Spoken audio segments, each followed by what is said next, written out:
حضرت بایزید بستامی کہتے ہیں کہ میں نے اپنی ماں کے آگے ہاتھ جوڑے، میں نے کہا امی تجھے راضی کروں یا رب کو راضی کروں؟ تو اپنے حق مجھے معاف کر دے، اللہ کو میں راضی کر لیتا ہوں۔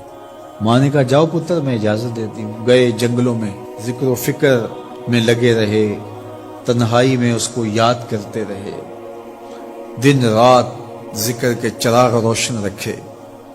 12 سال گزر گئے حق کی تلاش میں۔ ایک دن واپس بستام کے قریب سے گزر رہے تھے، خیال آیا چلتے چلتے ماں کو سلام کر جاؤں۔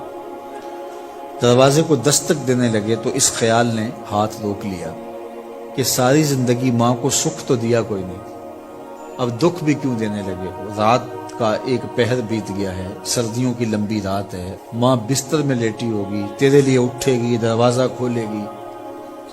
دروازے کے ساتھ ہی لگ کے بیٹھ گئے اور ساری رات کاٹ دی، اس خیال سے کہ ماں کو تکلیف نہ ہو۔ جب سحری کا وقت ہوا تو اندر سے جو نالی آتی تھی اس نالی سے پانی آیا، سمجھ گئے میری ماں تہجد کے لیے اٹھی ہے اور وضو کا پانی ہے، تو فوراً دروازے پہ دستک دی۔ اندر سے آواز آئی بیٹا بایزید میں ابھی آئی۔ مائیں بیٹوں کے دستک کے انداز سے جان لیتی ہیں یہ کس بیٹے کے ہاتھوں کا لمس ہے۔ 12 سال کے بعد آئے، دستک دی، کہا بیٹا بایزید میں ابھی آئی۔ ماں کی تو نگاہیں ہی دروازے پہ رہتی ہیں۔ اللہ اکبر۔ کہتے ہیں کہ ماں نے دروازہ کھولا، 12 سال جنگلوں کی خاک چھانتے بیت گئی تھی، پراگندہ صورت، بکھرے ہوئے بال، پھٹے ہوئے کپڑے۔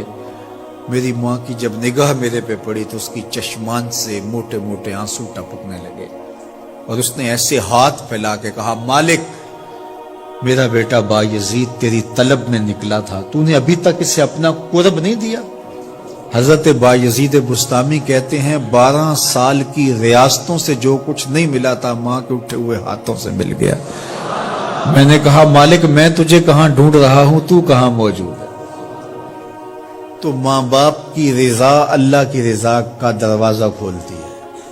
جن لوگوں کے ماں باپ ناراض ہیں اور وہ جا کے پیر صاحب کی خدمت کرتے ہیں اور میاں ماں کے قدم چومو، باپ کی ٹانگیں دباؤ، ان کی خدمت کرو، تمہارے پہلے مرشد وہ ہیں، ان کو راضی کرو، پھر کسی شیخ کامل کی صحبت میں آنا، دیکھو کیسے دل کی بند کھڑکیاں کھلتی ہیں۔ ایک مرشد تو ناراض کر آئے اور دوسرے مرشد سے تمہیں کیا ملے گا؟ تو راستہ یہیں سے کھلے گا۔ والدین کو کبھی ناراض نہ کرو، والدین کو کبھی دکھ نہ دو، والدین کو کبھی تکلیف نہ پہنچاؤ، اور والدین کو بھی چاہیے کہ اپنی اولاد کو اپنا نافرمان نہ بنائے۔